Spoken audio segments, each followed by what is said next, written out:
নমস্কার বন্ধুরা, তন্হির পাকশালাতে সবাইকে স্বাগত। আজ শেয়ার করব চটপটা ভেন্ডি মশলা বা পাঞ্জাবি ভেন্ডি মশলার রেসিপি। রুটি হোক বা পরোটা বা সাদা ভাত, সব কিছুর সাথেই এই ধরনের ঢ্যাঁড়সের রেসিপি খেতে কিন্তু অসম্ভব ভালো লাগে। তাহলে দেখে নেওয়া যাক আমার আজকের এই ভিডিওটি। ভেন্ডি মশলা বা ভেন্ডি মশলা বানাবার জন্য নিয়েছি এখানে 500 গ্রাম পরিমাণে ভেন্ডি বা ভিন্ডি, যেটাই আপনারা বলেন। ঢ্যাঁড়স বা ভেন্ডি কাটার আগেই কিন্তু খুব ভালো করে ধুয়ে নিতে হয়, কারণ কাটার পরে আর ধোয়া যায় না। মাথার দিকটা লেজের দিকটা কেটে নেওয়ার পর মাঝখান থেকে টুকরো করে কেটে নিলাম।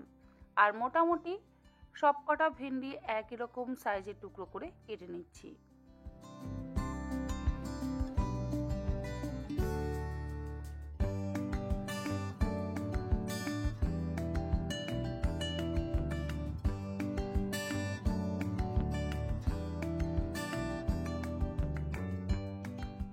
সবকটা ভেন্ডি বা ঢ্যাঁড়স একই রকম সাইজের টুকরো করে কেটে নেওয়ার পর একটা বড় সাইজের টমেটো ছোট টুকরো করে কেটে নিচ্ছি। যদি আপনারা টমেটোর বীজটা বাদ দিতে চান তাহলেও সেটা কিন্তু করতে পারেন। আমি আর বীজ বাদ দিলাম না, সব শুদ্ধই রান্নাতে ব্যবহার করব।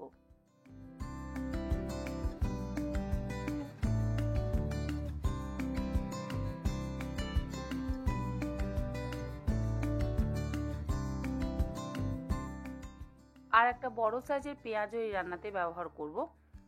পেঁয়াজ দিলে অবশ্য রান্নাটা সম্পূর্ণ নিরামিষ ভেন্ডি মশলা থাকলো না, তবে পেঁয়াজ যদি না ব্যবহার করেন তাহলে অবশ্যই রান্নাটা সম্পূর্ণ নিরামিষ হবে। পেঁয়াজ ব্যবহার করলে অবশ্যই রান্নার স্বাদ তো পরিবর্তন হবেই, আর পেঁয়াজ না ব্যবহার করলে আবার রান্নার স্বাদটা অন্যরকম হবে।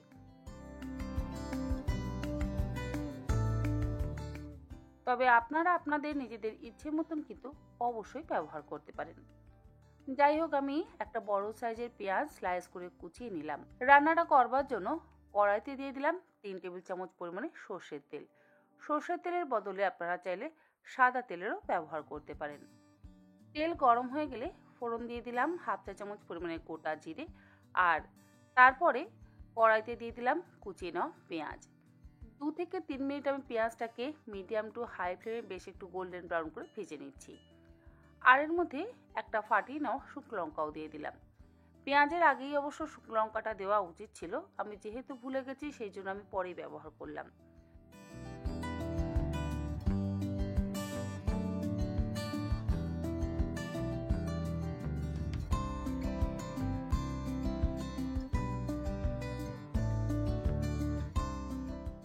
পেঁয়াজ কুচিটা একটু বেশ লাল লাল করে ভাজা হয়ে যাওয়ার পর টুকরো করে কেটে নেওয়া ভেন্ডি বা ঢ্যাঁড়সটা দিয়ে খুব ভালো করে মিডিয়াম টু হাই ফ্লেমে ভেজে নিচ্ছি।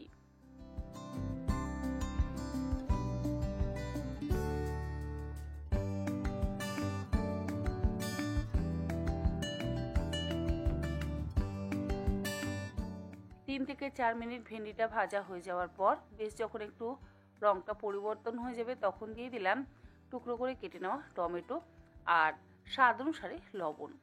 লবণটা ব্যবহার করলে টমেটোটা কিন্তু খুব তাড়াতাড়ি নরম হয়ে যাবে, তাই আমি এখনই লবণটা ব্যবহার করলাম। লবণ দিয়ে আবারও মিনিট 3-4 সময় ধরে ভালো করে একটু ভাজা ভাজা করে নিচ্ছি।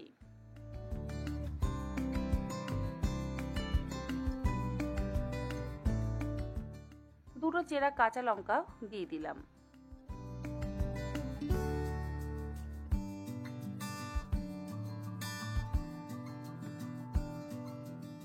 তিন 4 মিনিট বেশ একটু ভাজা ভাজা করে নেওয়ার পর যখন টমেটোটা নরম হয়ে যাবে তখন এর মধ্যে দিয়ে দিলাম 1 চা চামচ পরিমাণে জিরে গুঁড়ো, 1/4 চা চামচ পরিমাণে হলুদ গুঁড়ো, 1 চা চামচ পরিমাণে দিয়ে দিচ্ছি ধনে গুঁড়ো, আর দেব হাফ চা চামচ পরিমাণে কাশ্মীরি লঙ্কার গুঁড়ো। কাশ্মীরি লঙ্কার গুঁড়োর বদলে আপনারা চাইলে 1/4 চা চামচ পরিমাণে ঝাল লঙ্কার গুঁড়োর ব্যবহার করতে পারেন। এই সমস্ত কিছু দিয়ে খুব ভালো করে এবার মিশিয়ে একটু কষিয়ে নেব, আর অল্প একটু জল অবশ্যই ব্যবহার করব যাতে মশলাটা পুড়ে না যায়। সাধারণত ভেন্ডি বা ঢ্যাঁড়স রান্নার ক্ষেত্রে কিন্তু জল ব্যবহার করবার একেবারেই প্রয়োজন পড়ে না, তবে যেহেতু এর মধ্যে একটু মশলা ব্যবহার করলাম, তাই অল্প একটু জলের ব্যবহার করলাম, যাতে মশলাটা কড়াইয়ের গায়ে লেগে না যায় বা পুড়ে না যায়।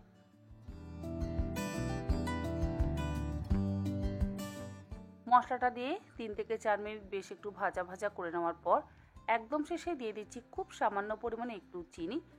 যেহেতু টমেটো ব্যবহার করেছি, তাই টক ভাবটাকে ব্যালেন্স করবার জন্য একটু চিনি ব্যবহার করলাম। আপনাদের ইচ্ছে না হলে চিনিটাকে কিন্তু অ্যাভয়েডও করতে পারেন। আর দিয়ে দিলাম 1/4 চা চামচ পরিমাণে কাসুরি মেথির গুঁড়ো। এই সমস্ত কিছু ভালো করে মিশিয়ে দিলেই তৈরি আমাদের ভেন্ডি মশলা বা পাঞ্জাবি ভেন্ডি মশলা। আশা করি আমার আজকের এই চটজলদি এবং দারুণ সুস্বাদু মশলা ভেন্ডির রেসিপি আপনাদের ভালো লাগলো। ভালো লাগলে আপনারা অবশ্যই এরকমভাবে একবার অন্তত বাড়িতে বানিয়ে দেখবেন। আমার মনে হয় আপনাদেরও ভালো লাগবে। রুটি, পরোটা, সাদা ভাত সব কিছুর সাথেই খেতে কিন্তু অসম্ভব ভালো লাগবে। আজকের মতন এই পর্যন্ত। আবার হাজির হয়ে যাব অন্যদিন অন্য কোনো রেসিপি নিয়ে। ভালো থাকবেন, সুস্থ থাকবেন। ধন্যবাদ।